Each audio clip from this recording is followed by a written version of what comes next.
क्या बात है मैडम जी, आज तो बड़ी हॉट लग रही हो, एकदम लाल परी। बदतमीज, तेरी हिम्मत कैसे हुई मुझे ऐसे गंदी नजर से देखने की? यहाँ गार्ड की नौकरी पर बैठ के लड़कियां ताड़ते हो। अरे अपनी उम्र तो देखो, शर्म नहीं आती? अबे वो बुड्ढे, तेरा दिमाग खराब हो गया। मेरी बीवी के बारे में ऐसी ऐसी बात बोलेगा तू? नौकरी से तो निकालूंगा ही निकालूंगा, और साथ ही साथ कहीं बीच सड़क पर पटक पटक के मारूंगा। अरे साहब मार लो, जितना मन हो मार लो, पटक पटक के मार लो। लेकिन साहब सच तो ये है, मैडम आज बहुत हॉट लग रही है।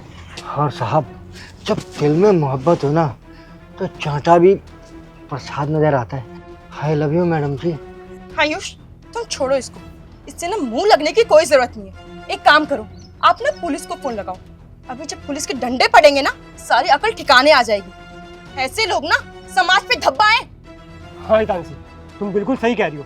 मैं अभी पुलिस को फोन करता हूँ। जब जेल में सड़ेगा ना तब अकल ठिकाने आएगी तेरी। मिला लो फोन। वो कहने की पुलिस को यहाँ तक आने में कम से कम 10 मिनट तो लगेंगे। तब तक जो सोचना है सोच लो, क्योंकि जब पुलिस यहाँ आएगी और मुझे पकड़कर हवालात में लेकर जाएगी ना तो मैं अकेला नहीं जाऊंगा। आपका सगा छोटा भाई भी तो मेरे साथ जाएगा ना। ये क्या बोल रहा है तू? रजत का नाम बीच में क्यों ला रहा है? मतलब अपनी गलती छुपाने के लिए मेरे परिवार को बीच में लाएगा तू? आयुष ये क्या बोल रहा है? रजत को बीच में क्यों ला रहा है? और तुमने डायल करना क्यों बंद कर दिया? डायल करो नंबर। अरे मैडम जी, आपके पतिदेव पुलिस को कॉल नहीं करेंगे क्योंकि इनमें इतनी हिम्मत ही नहीं है। क्योंकि ये बड़े लोग हैं ना, इन बड़े लोगों की इज्जत जो होती है ना वो कांच की तरह नाजुक होती है। जरा सी चोट लगी टूट कर बिखर जाती है। लेकिन हम जैसे गरीबों की इज्जत ना जब मिट्टी में मिलाई जाती है तब इन जैसे अमीरों को कोई फर्क नहीं पड़ता। अबे ओ, अपनी जुबान पे ना लगाम दे। रजत का इस मैटर से कोई लेना देना नहीं है। तूने मेरी बीवी के साथ बदतमीजी करी है और इसकी सजा तेरे को मिलके रहेगी, समझा? अरे क्यों नहीं लेना देना साहब, आज मैंने आपकी मैडम को सिर्फ हॉट बोला तो आपको इतना दर्द हो रहा है, इतना बुरा लग रहा है और आपकी इज्जत पे भी आंच आ गई। आज आप मुझे जेल भेजना चाहते हैं। तब आपका गुस्सा कहाँ था जब आपका भाई मेरी बेटी की इज्जत के साथ खेलने की कोशिश कर रहा था? तुम्हारी बेटी रजत? आयुष ये सब क्या चल रहा है? मुझे कुछ समझ नहीं आ रहा, मुझे साफ साफ बताओ। ये नहीं बताएंगे मैडम, मैं बताता हूँ। इनका सगा भाई आपका देवर जो इस ऑफिस का आधा मालिक बनकर बैठा है ना, उसने जो किया वो आप सुनिए। साहब आपने बुलाया? हाँ मैंने बुलाया। अनिल एक बात बता, जो दोपहर में खाना देने आती है वो तेरी बेटी है? यार तेरी बेटी एक नंबर की है, एकदम कैड़ा माल है। छोटे साहब आप ये क्या बोल रहे हैं? अरे वो तो आपकी बहन जैसी है, कम से कम तमीज से तो बात कीजिए। अबे ओ, बहन होगी किसी और की, अपनी औकात मत भूल। एक काम कर, कल से जब तेरी बेटी खाना देने आएगी ना उसे मेरे कैबिन भेज दियो, थोड़ी तेरी सैलरी बढ़वा दूंगा और साथ ही साथ उसको भी कोई नौकरी दिलवा ही दूंगा। तू समझ रहा है ना मैं किसकी बात कर रहा हूँ? देखिए छोटे साहब, आप अपनी जुबान पर लगाम दें। अरे हम गरीब जरूर हैं लेकिन अपनी बहू बेटी की इज्जत का सौदा नहीं करते। सोच के बोलिए आप क्या कह रहे हैं।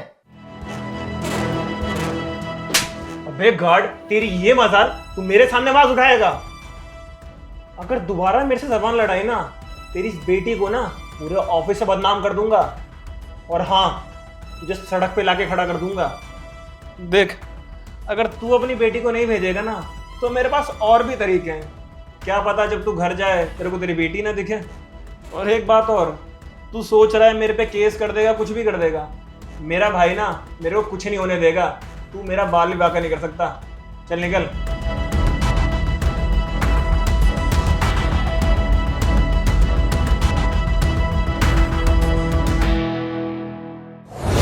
देखा मैडम, इन्होंने मुझे चुप रहने को कहा ताकि इनकी कंपनी की इज्जत खराब ना हो। आपके देवर ने मेरी बेटी पर बुरी नजर डाली, यहाँ तक कि मुझ पर हाथ भी उठाया।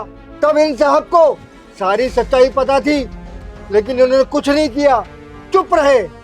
आप करिए ना पुलिस को फोन, बुलाइए ना पुलिस को, भिजवाइए मुझे जेल। और साथ ही साथ अपने भाई रजत को भी तो जेल भिजवाइए। करिए ना फोन। क्या हुआ, क्यों रुक गए?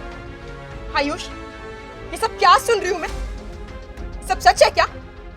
रजत ने इतनी गंदी हरकत की और तुमने उसको बचाया, मुझे बताया तक नहीं।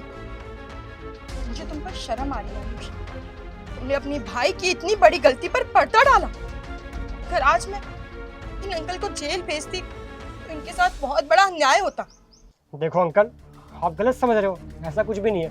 दरअसल बात क्या है ना, रजत अभी शहर से बाहर गया है।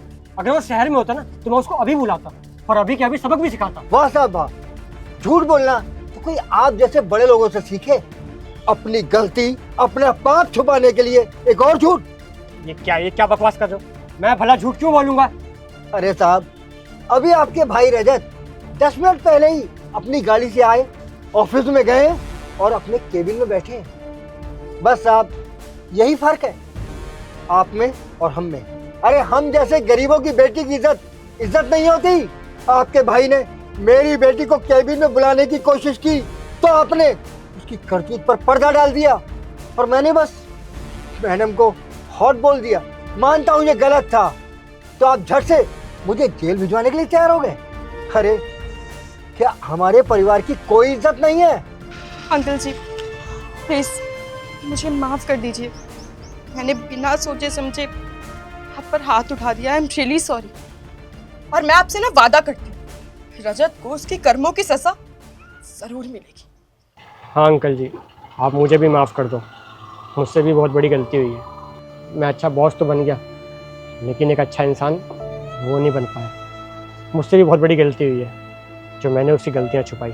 पर मैं वादा करता हूँ, मैं आज के आज उसको इस कंपनी से तो निकालूंगा ही निकालूंगा, और साथ ही साथ अपने घर से भी निकाल दूंगा। और हाँ, वो आपके पास आएगा, आपसे और आपकी बेटी से, दोनों से माफ़ी भी मांगेगा। साहब, मुझे किसी से कोई बदला नहीं चाहिए। मैं तो बस आपको ये एहसास दिलाना चाहता था कि भले ही हम जैसे गरीबों के कपड़े मैले हों, पर साहब इज्जत हमारी भी उतनी ही कीमती है जितनी आप जैसे अमीरों की।